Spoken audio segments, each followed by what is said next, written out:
সাফল্য। সাফল্য কে না চায়? সবাই সাফল্যের পেছনে ছুটতে থাকে। প্রত্যেক ব্যক্তি সাফল্য পেলে উৎসব পালন করে, আনন্দ করে সে। কিন্তু যদি আমি কথা বলি অসফলতার, তখন সবাই দূরে পালায়। কেউ চায় না যে সে জীবনে অসফল হোক, কামনা করে যাতে জীবনে কখনো অসফলতার সম্মুখীন না হতে হয়। আর যখন অসফলতা আসে, লোকে নিরাশ হয়ে পড়ে, কেউ শোকে ডুবে যায়। কেন? তার কোনো প্রয়োজন নেই। আমি জানি আমি যা বলছি তা কঠিন, কিন্তু একটু ভাবুন, অসফলতা ছাড়া সাফল্যের আনন্দ উপভোগ করা যায় না। যতক্ষণ না সারাদিন রোদে দাঁড়িয়ে থাকবে, গরম না সহ্য করবে, ততক্ষণ সন্ধ্যার মিষ্টি ছায়ার আনন্দ কি করে পাবে? তার গুরুত্ব কিভাবে বুঝবে? এটাই হয়ে থাকে সাফল্য আর অসফলতা। সাফল্য পাওয়ার জন্য অসফল হওয়াটাও অত্যন্ত গুরুত্বপূর্ণ। সমস্যা তখনই আরম্ভ হয় যখন আমরা শুধু সাফল্য আর আনন্দের জন্য তৈরি থাকি, কষ্টের জন্য নয়, অসফলতার জন্য নয়। অসফলতার সম্মুখীন হওয়ার জন্য নিজেকে প্রশিক্ষিত করতে পারি না। একটা সাধারণ কথা যা আপনাকে আত্মস্থ করতে হবে। হ্যাঁ, যার থেকে আমরা দূরে পালাই, সেই পরাজয়ের সম্মুখীন হতে শিখুন। ব্যাস, দেখবেন আপনি স্বয়ং জয়ী হবেন। রাধা রাধা। ঈশ্বর। যখনই আমরা ঈশ্বরকে স্মরণ করি, তার কাছে আমরা প্রার্থনা করি আমরা যেন সদা সুস্থ থাকি, এই সংকট থেকে, এই বিপদ থেকে আমরা যেন দূরে থাকি।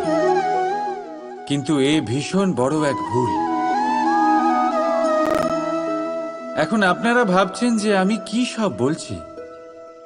ঈশ্বরের কাছে সংকট থেকে দূরে রাখার প্রার্থনা করা, এ ভুল হয় কি করে? কারণ এই সংকট, এই বিপদ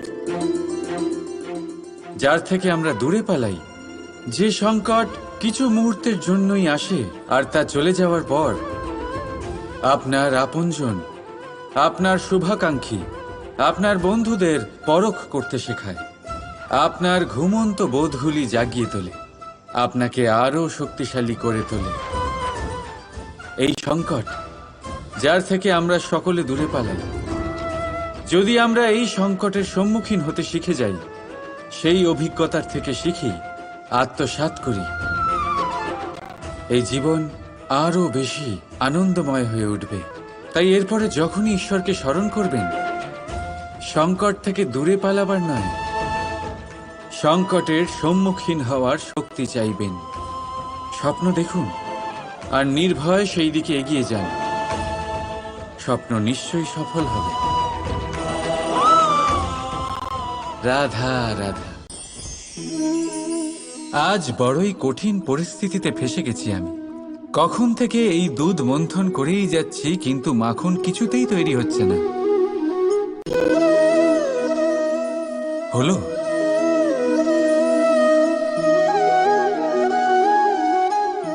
এই দুধ তো কেটে গেছে, এবার কি হবে?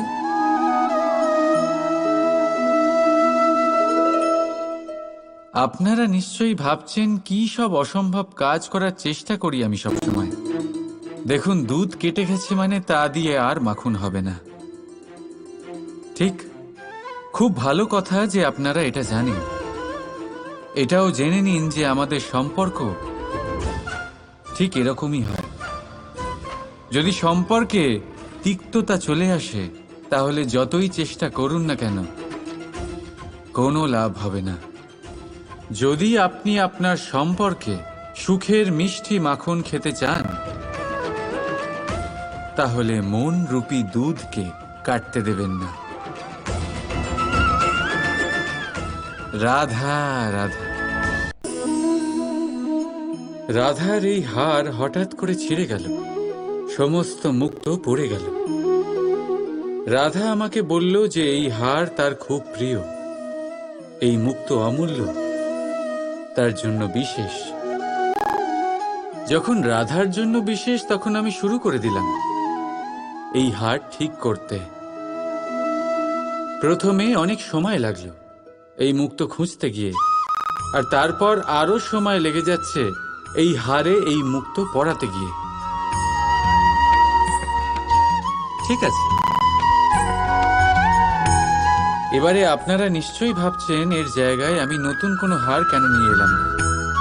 কিন্তু না, কোনো নতুন হার আমার রাধার গলায় দেখে আমার এত আনন্দ হবে না যতটা সেই হার দেখে হবে যা রাধার প্রিয়,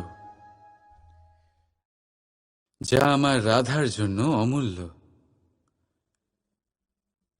এই রকমই হয় আমাদের বন্ধু, আমাদের অমূল্য বন্ধু। তাই কোনো বিষয়ে যদি পরিস্থিতি খারাপ হয়ে যায়, কথা কাটাকাটি হয়, কোনো কারণে মতভেদ তৈরি হয়, তখন তাদের থেকে দূরে সরে যাওয়া একেবারেই উচিত নয়। বরং চেষ্টা করুন তাদের আবার প্রেমের বন্ধনে বেঁধে নিতে, নিজের কাছে রাখতে। কারণ এই বন্ধন, এই অমূল্য বন্ধু, এদের মাহাত্ম্য জীবনে অনেকটাই আলাদা। তাই আসুন আর ভালোবেসে বলুন, রাধা রাধা। আসুন আজ আমরা কথা বলি এটার বিষয়।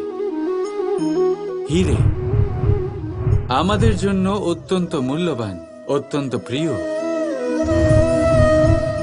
অত্যন্ত উজ্জ্বল। হীরের উজ্জ্বলতা সবাই চেনে, কিন্তু এই উজ্জ্বলতা আসে কোথা থেকে? অন্য কোনো হিরে দিয়ে এই হিরে পালিশ করা হয়, তবেই এটা সম্ভব হয়। কি ভালো ব্যাপার! নিজেই নিজেকে পালিশ করো আর নিজেকে আরো উজ্জ্বল করে তোলো। এবারে ভেবে দেখুন, কখনো কাদা দিয়ে কি কাদা পরিষ্কার করা সম্ভব? না, তার জন্য আপনার প্রয়োজন পড়বে পরিষ্কার জল। ঠিক সেইভাবেই শুভর দ্বারা শুভকে আরো অনেক শুভ করে তোলা যায়, কিন্তু মন্দ দিয়ে মন্দ শোধন করা যায় না। সবার আগে নিজের মন পরিষ্কার করুন, মনকে শুদ্ধ করুন, তারপর সেই দৃষ্টি দিয়ে এই সংসারকে দেখুন। এই সংসার আপনা থেকেই শুদ্ধ মনে হবে। যদি কারোর মধ্যে দোষ দেখেন, তাহলে শুভ কর্ম করে তার দোষ দূর করার চেষ্টা করুন, তাকে সাহায্য করুন। তার মধ্যে দোষ দেখে নিজের মনকে বিকারগ্রস্ত করবেন না, কারণ আপনি হিরে। অন্য কোনো হিরে পালিশ করতে সাহায্য করুন, ভালো লাগবে। রাধা রাধা।